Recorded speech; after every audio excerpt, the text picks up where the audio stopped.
Kira-kira ada juga yang punya cita-cita belum sampai terkabul hari ini? Ada?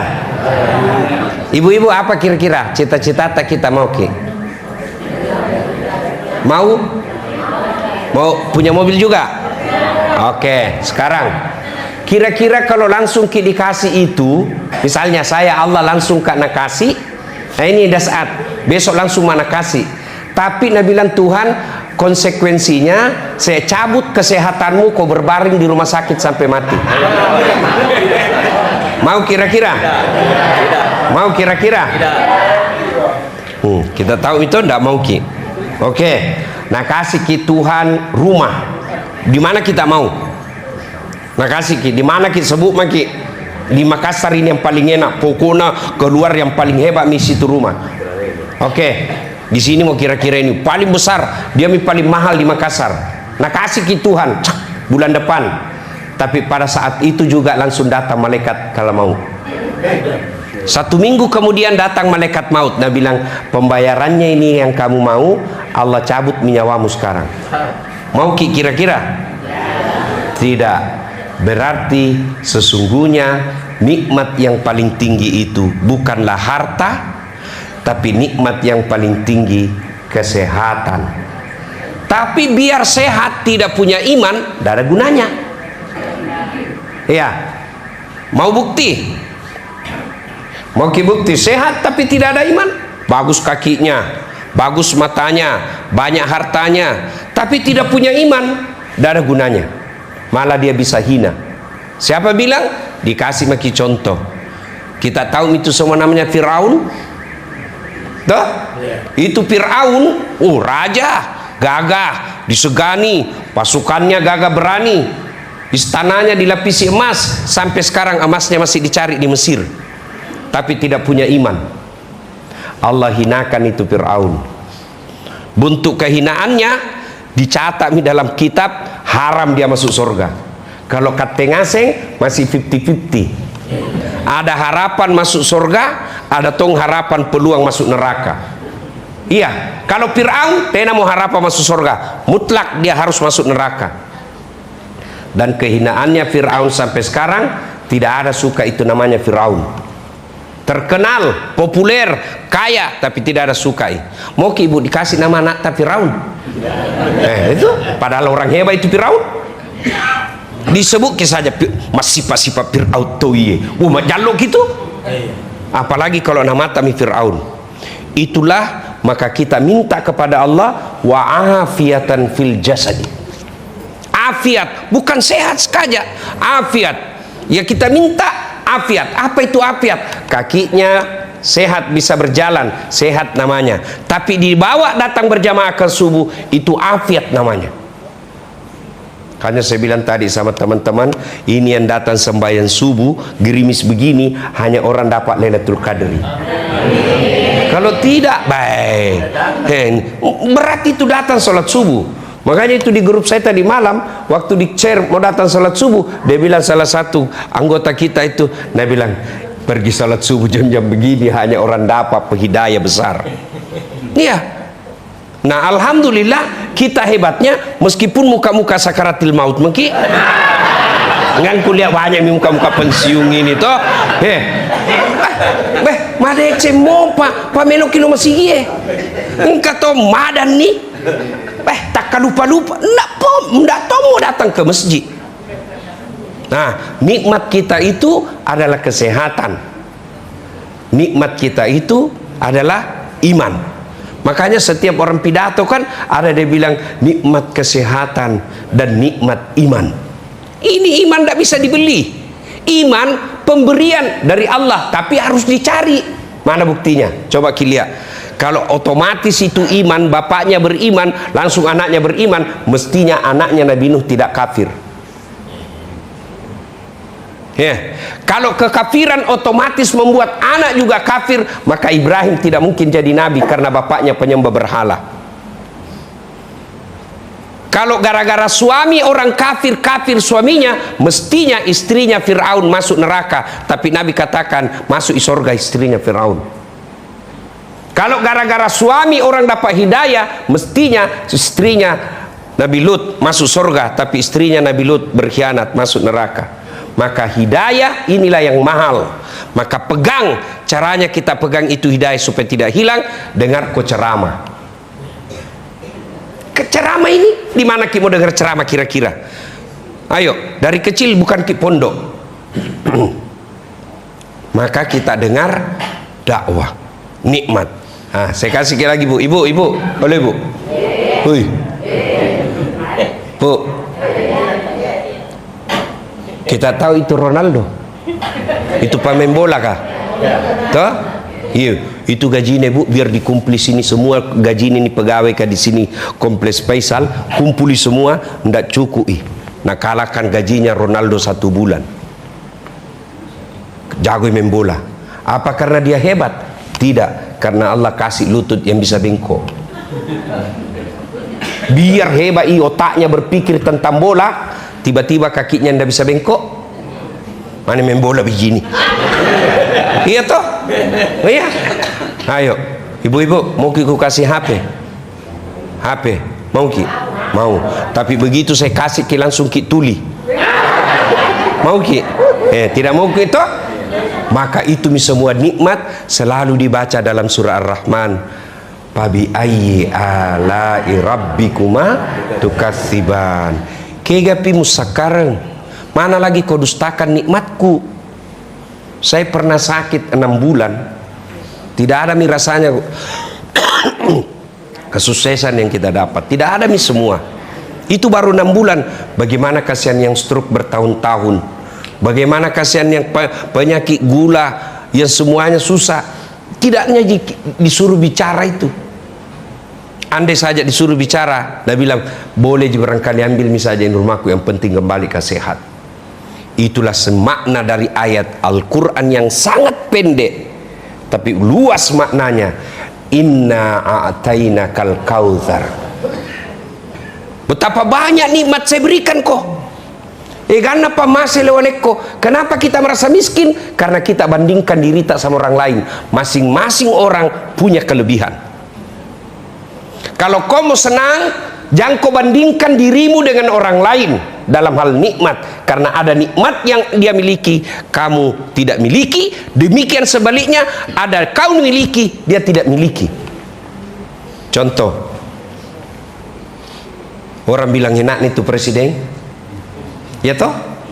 Mana bisa pergi presiden pergi di pinggir jalan nongkrong makan coto, nasu saiki, toh?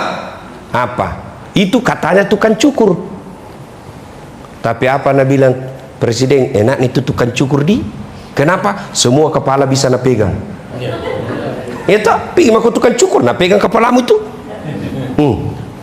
Enak itu tergantung persepsi, sudut pandang. Maka jangan pernah bandingkan nikmat Allah dasat dengan yang lain, karena masing-masing punya kelebihan. Begitu juga ibu dalam rumah tangga, jangan pernah kau bandingkan suamimu dengan orang lain. Itu yang membuat suami marah. Hah?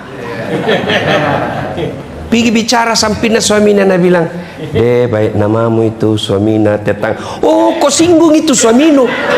Apalagi kalau pensiun kau kasih tahu begitu.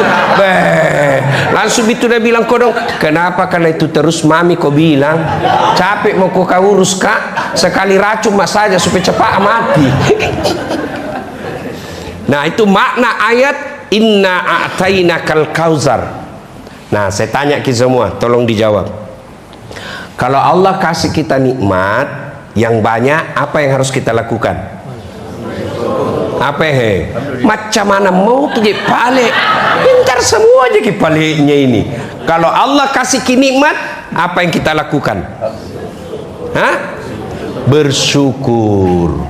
Cara bersyukurnya satu, ucapkan, lazimkan alhamdulillahi rabbil. Itu dulu besarkan Allah. Alhamdulillahi rabbil alamin. Segala puji bagi Allah. Allah yang kita puji. Kenapa? Karena pemberian Allah ini. Kamu kaya bukan karena pekerjaanmu. Naleko Allah Ta'ala. Kalau karena pekerjaan orang kaya, Mestinya semua orang yang sama kerjanya, sama kekayaannya. Semua yang menjual sembako mestinya sama kekayaannya. Tapi buktinya ada yang kaya, ada yang sederhana, ada yang bangkrut. Mau aku lagi lihat, saya kasih kau contoh namanya rezeki. Pulang nggak pipinrang. Toh ada itu penjual jagung di situ toh. Ada penjual jagung kalau di Pangke itu. Baru ke itu, baru kupancing jaki baru. Toh? Nah, biasa itu ku bilang sama sopirku sehingga ku di nomor 7. Lewaki. Di nomor 3 singgah. Itu Allah bilang bukan rezekinya 7, rezekinya 3. Allah yang ngatur itu rezeki. Tiba-tiba sampai ke di 3, mau maki turun, dia bukan ternyata rezekinya. Oh, tidak ada yang punya rezeki di situ. Lewat ki karena kotor ki dilihat. Itulah rezeki pemberian Allah. Maka ketika Allah kasih kita rezeki, nikmat, maka Allah minta bersyukur. Caranya alhamdulillahi rabbil alamin. Supaya berbekas itu kalimat, jangan diucapkan tanpa ucapan yang baik. Biasa kan kita bersikir tidak jelas apa kita bilang. Wih, lulus ya anakmu? Alhamdulillah. Apa itu artinya? Wih, nak bayarkan kok? Alhamdulillah. Pakai sini bos. Alhamdulillahi rabbil alamin. Coba deh kita praktekkan. Coba Maki sambil kita usap dada. Coba Maki beda praktekkannya. Bisa mendapat pengumuman. Lulus itu anakmu. Alhamdulillahi rabbil alamin. Metok tu hati ketita sampai di hati itu. Coba Maki. Tapi kalau bilang jaki saja alhamdulillah alamin. Makanya jangan heran kalau ada orang rajin bersikir tapi tetap jelek hatinya. Kenapa? Peri-peri.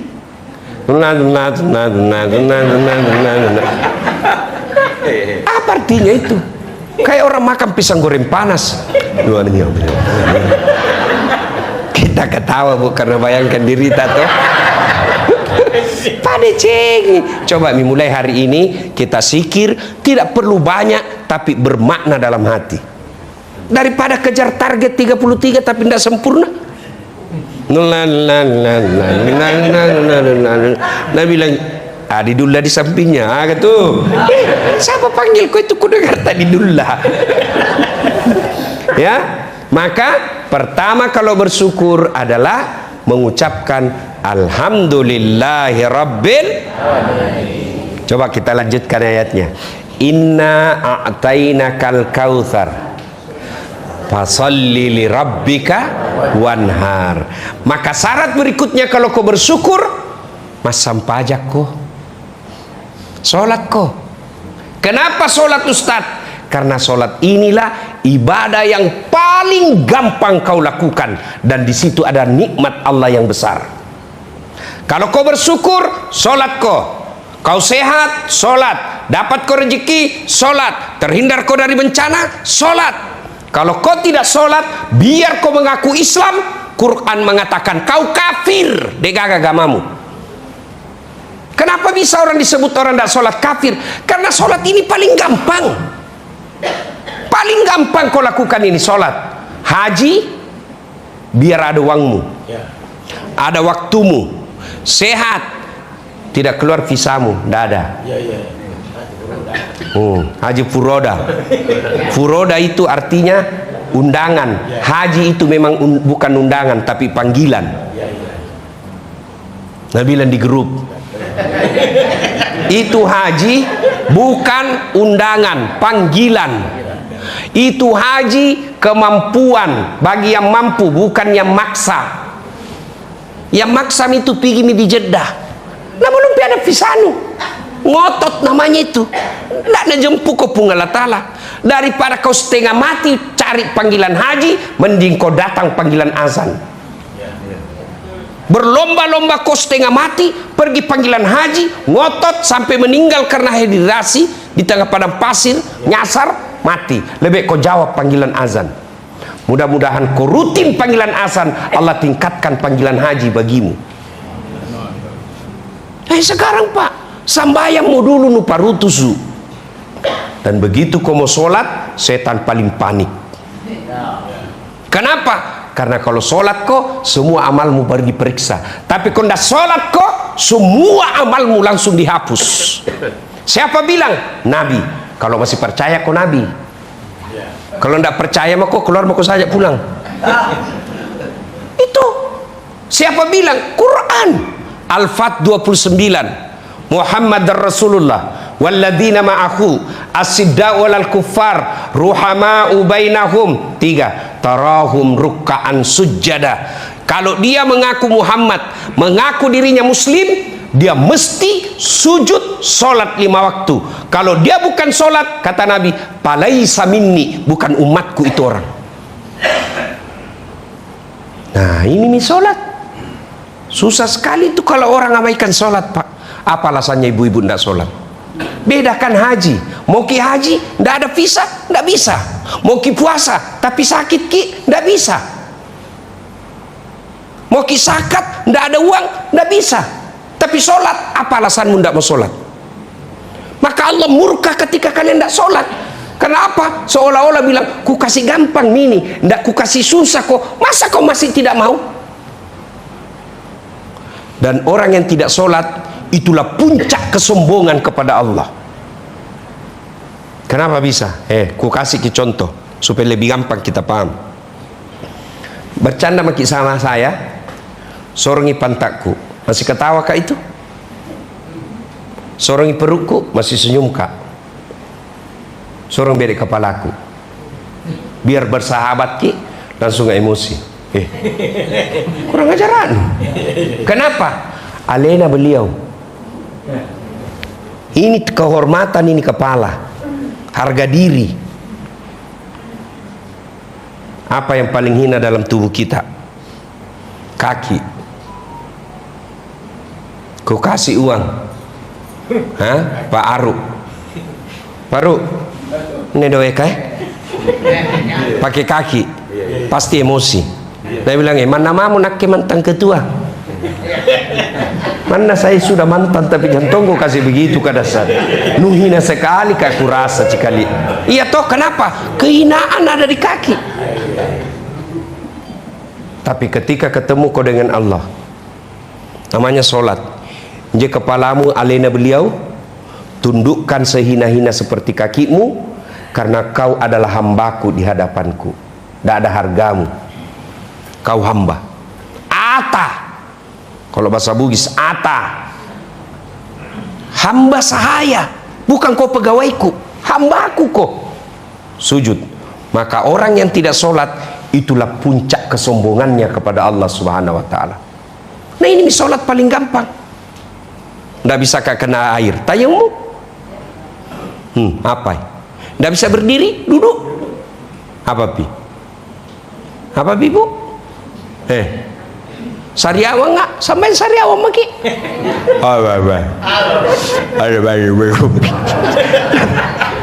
Karena tahu gitu bila sakit ki. Apa pi? Lihat maki itu orang namanya orang yang tidak dapat hidayah. Ada orang pak bisa lari 30 kilo satu kali lari. Bisa dia lari pak 30 kilo satu kali lari satu hari. Di komplek tidak pernah datang di masjid sholat jamaah, padahal jaraknya cuma 200 meter. Orang seperti ini nanti pak dikasih lihat dulu video lari. Di akhirat kan itu namanya hari perhisapan.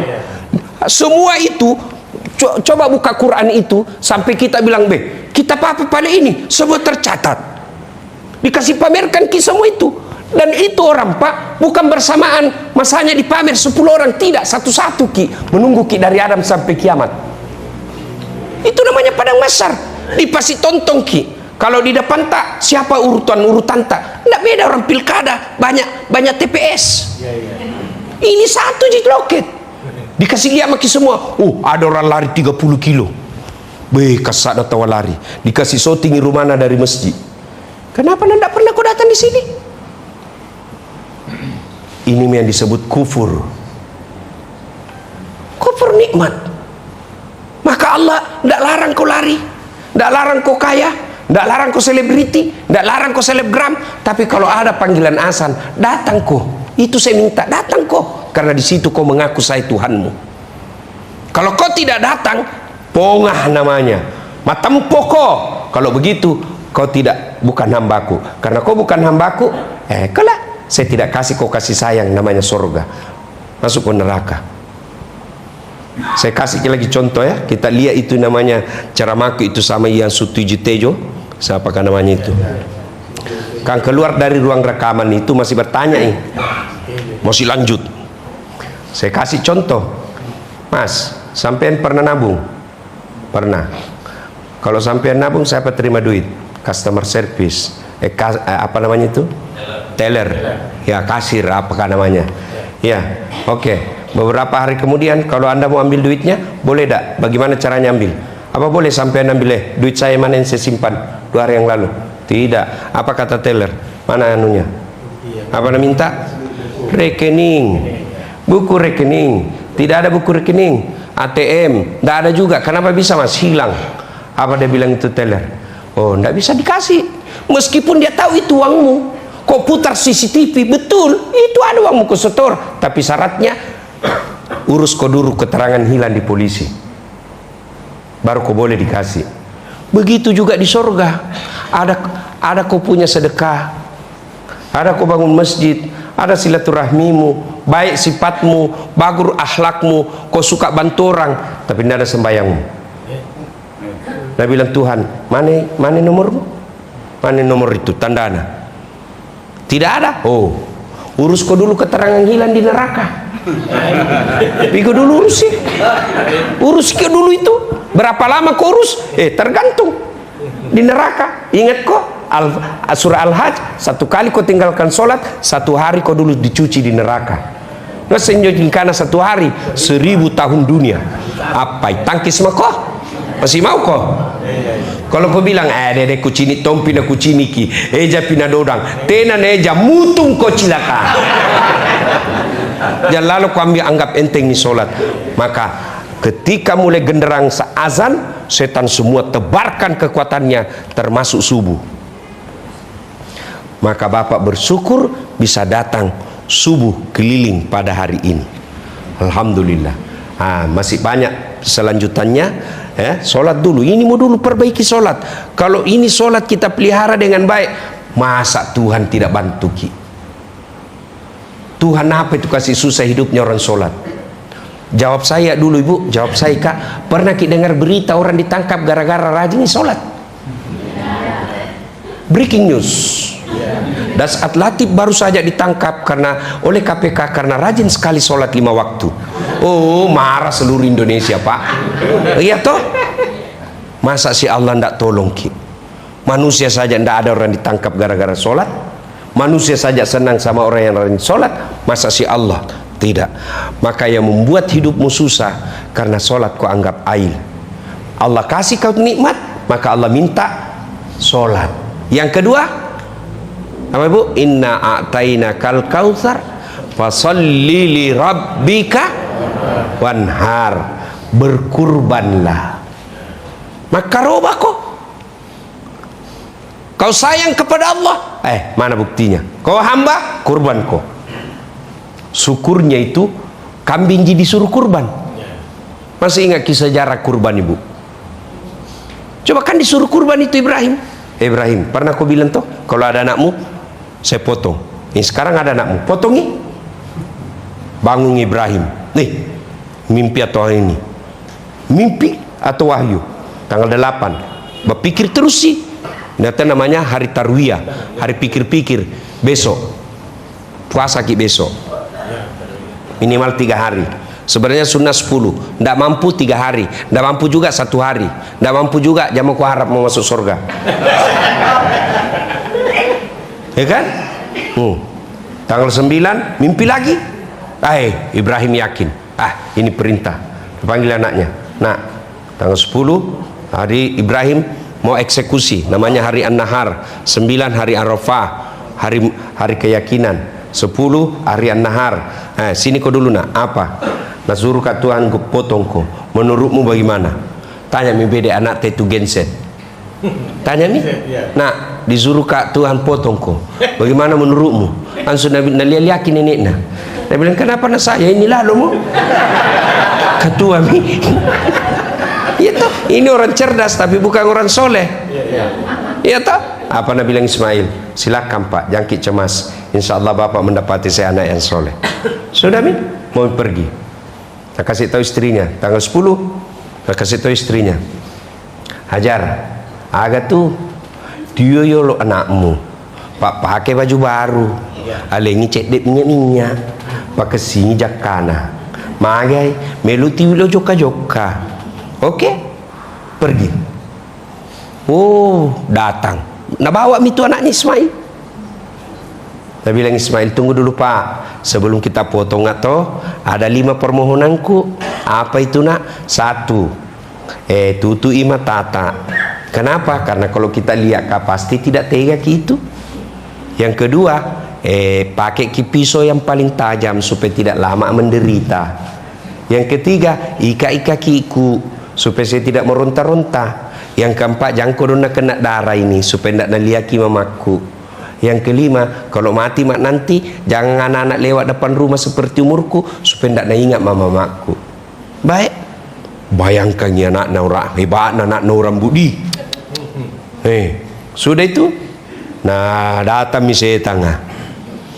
Ibrahim, cini saya kunju anak lama itu kau tunggu masa kau mau potong. Ibrahim tidak banyak bicara bu. Nambah itu batu. Nah lempar itu setan. Ishak ya lah. Kena kepala anak bu. Sampai maros balik lagi. Gagal nagoda suaminya. Datangi ke istrinya. Apa nak bilang? Hajar, nu tahu pi bawa mana anakmu? Nabi bilang mau nak bawa jalan-jalan. Napa tolo-tolo kok. Maksudnya apa? Nabi bilang mau nak potongin. Sambarang kau bilang. Mana ada orang potong anak Nabi lagi? Kata anak perintah Tuhan Nabi dek. Siapa? Perintah Tuhan nah. Ibu Siti Hajar ambil tongi batu. Nabi bilang setan, jangankan anakku, saya juga siap dipotong kalau itu perintah Allah. Nah lempar. Nabi bilang setan deh, ini lebih jago dari anaknya. Kena kepala anak sampai di pangke balik lagi. Anak nada goda Ismail. Kau tahu mau bicara itu setan tak sampai sebicara disambeju, dilempar juga kepala matanya nak kena lari. Itu nih kalau pergi orang haji bu melempar kita. Jumrah akabah, usta, ula. Setan besar, setan tengah, setan kecil. Ibrahim yang tengah lagi istrina anaknya Ismail satu tempat 7 batu 3 hari iya toh kenapa nak tidak satu kali mau saja kumpuli semua itu batu 1 hari tak kenapa itu pesan moralnya kalau kau mau lawan setan perlu kau napas panjang. Makanya ada bedek wallahualam melempari. Nabi bilang ini setan ini patolo-tolo selama ini ngalle batu pak nalempar bismillah sekali nalempar mau terikin jo batu kah kembali ki hampir dah kena kepalana tangkaki ada tulisannya sesama setan dilarang saling melempar. Nah bilang kurang ajar aku kau di sini nu lempar di warung kopi kau makan 4 bayar 2. Dah? Nah apa maknanya? Berkurban ketika mau berkurban datang itu setan. Setan masuk dari mana? Pertama istri tak.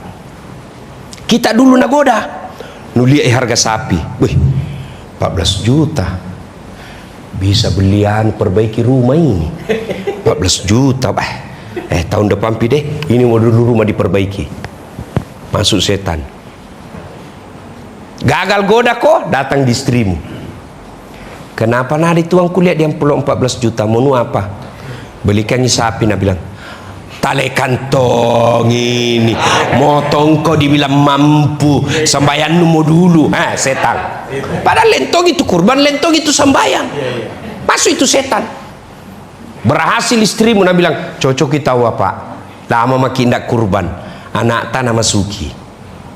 Pak, mau ku dengar beli sapi. Lama aku mau kodong beli motor. Mau sekali kau punya motor supaya enak mak kuliah. Kasih sayang anak. Bilang akhirnya bilang, oh yodi, motormu tak jadi kurban. Begitu tuh setan. Coba maki bedek kalau mau ki berbuat baik. Coba maki datang itu setan gagu kok. Saya kasih ki contoh, mau kak bikin masjid, ya kan? Pertama datang itu yang punya tanah. Nabi bilang bangun di masjid Ustaz. Oke? Datang anggotaku. Pertama Nabi bilang apa?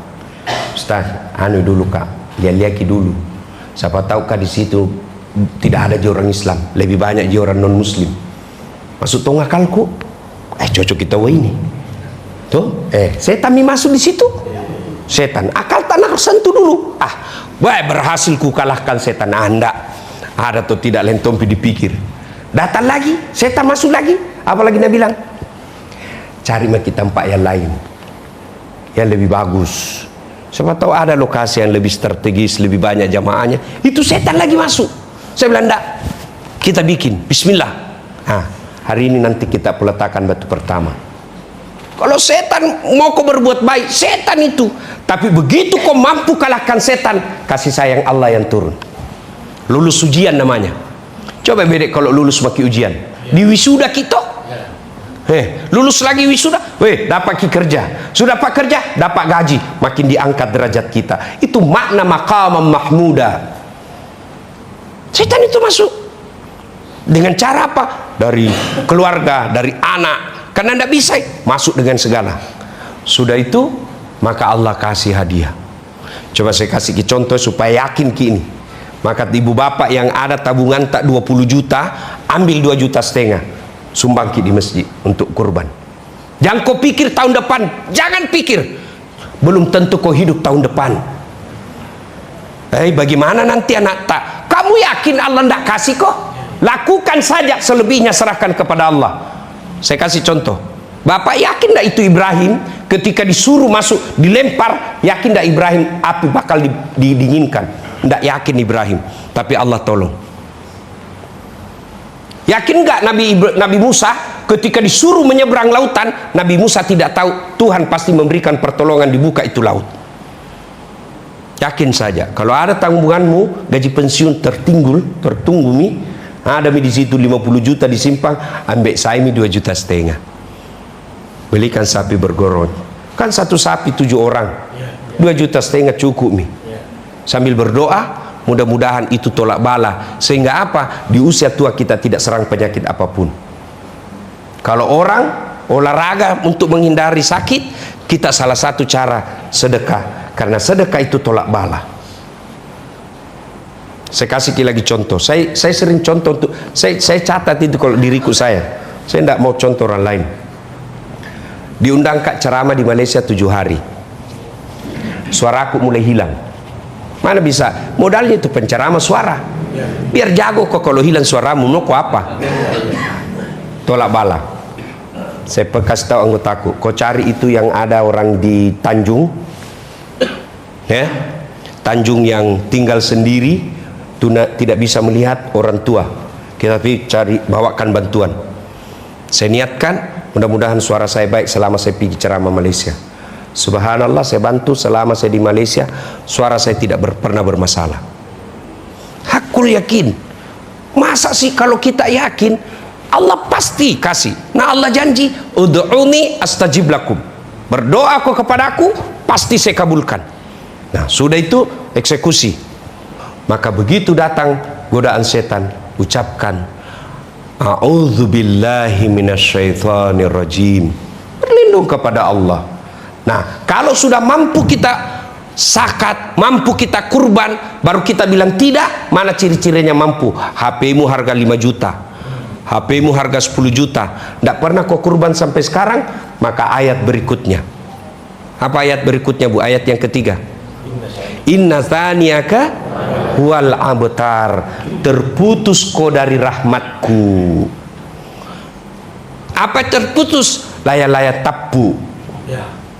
Wah ini alemu. Tak karena mako sendiri kepak. Nah, kepak mako banyak uangmu, tapi istrimu baba seperti harimau di rumah. Tapi saya bu kancil istriku, bukan harimau. Kancil istriku saya bu. Tapi sayangnya saya kangkung. Tuh, ibu, betul banyak uangmu, tapi anakmu tidak bisa dengar kata-kata. Maka kalau kita sudah selayaknya berkurban, kurbanlah. Hakul yakin. Kalau ada simpananmu sedikit, minta pertolongan Allah kasih cukup, kurban. Kalau belum pernah berkurban, beli kambing satu, niatkan untuk rumah tangga kita. Ibu bapak saudara-saudara sekalian, waktu yang telah habis. Inilah saja tausiah kita, mudah-mudahan ada manfaat. Terima kasih pengurus masjid yang telah memberi ruang kepada kita. Alena beliau Arman Arfah. Ya, terima kasih Pak Satria, Trio Libels. Itu Pak Aru, Pak Satria, Pak Arfah. Bagus Pak. Kalau orang urus masjid, masa Allah sengsarakan hidup Pak. Rumahku saja kita urus senang nggak? Apalagi rumah Allah. 7 itu orang golongan dilindungi di Padang Masar. Pada saat itu yang saya sebut tadi antri, 7 dikasih masuk ruang tunggu. 1 diantaranya mereka yang menggantungkan hatinya di masjid, yang memakmurkan masjid. Demikian, mudah-mudahan ada manfaat. Lebih dan kurangnya mohon dimaafkan. Usikum wa nafsi bitaqwallah, fastabiqul khairat. Assalamualaikum warahmatullahi wabarakatuh.